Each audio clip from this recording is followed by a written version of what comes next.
Fate of the Furious settles for cruise control.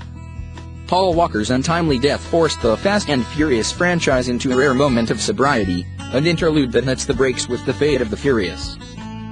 Yet even more free-spirited mayhem doesn't rev up the 8th installment in this hugely lucrative series, specializing in fast cars and artfully blowing stuff up. At this point, shuffling alliances, and adding a few big-name actors, principally Charlize Theron, here is a Bond-esque cyber-villain known as Cipher, is about all that can be done to distinguish one outing from the next, which doesn't prevent the movie from feeling mechanical, and at well over 2 hours a little bloated.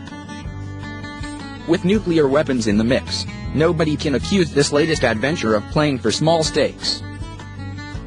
Still, Fate of the Furious, which has choose designating its sequel status numerically, other than its Twitter hashtag, only sporadically sparks to life, with the best recurring bit involving the macho banter between Dwayne Johnson and Jason Statham's characters, which eventually prompts even these tough guys to burst out laughing. The plot, such as it is, proves almost incidental. After an opening sequence set in Cuba that mostly squanders that locale, the graph automaton Dom, Vin Diesel, encounters Cipher, who finds a way to coerce him into assisting her. Having Dom go rogue, as federal agent Ludacris, Johnson puts it, throws his team into a tizzy, forcing them into an uneasy alliance with the aforementioned Deckard Shaw, Statham. That leads to a globe-trotting quest to thwart Cipher's plans.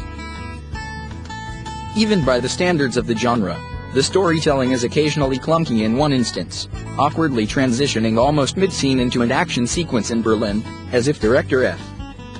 Gary Gray suddenly decided that it was time to speed away from pesky dialogue and exposition, pronto. Theron, meanwhile, proves a pretty stock villain, saddled with dialogue rote enough that it would be fair to just assume her aims are nefarious and get on with it. Inevitably, the main draw remains the elaborately mounted driving pieces. But even those have a certain off-the-assembly line quality, as well as a need to keep ratcheting up the military hardware.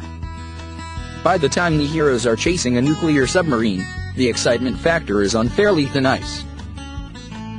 It's equally true that these movies are almost wholly review-proof, making puny critics pretty well irrelevant. Die-hard fans will likely feel they got their money's worth, and pocketing boatloads, or U-boatloads, of money is a virtual certainty.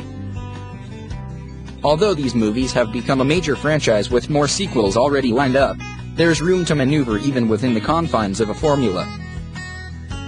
Fate of the Furious, by contrast, appears content to coast along on cruise control,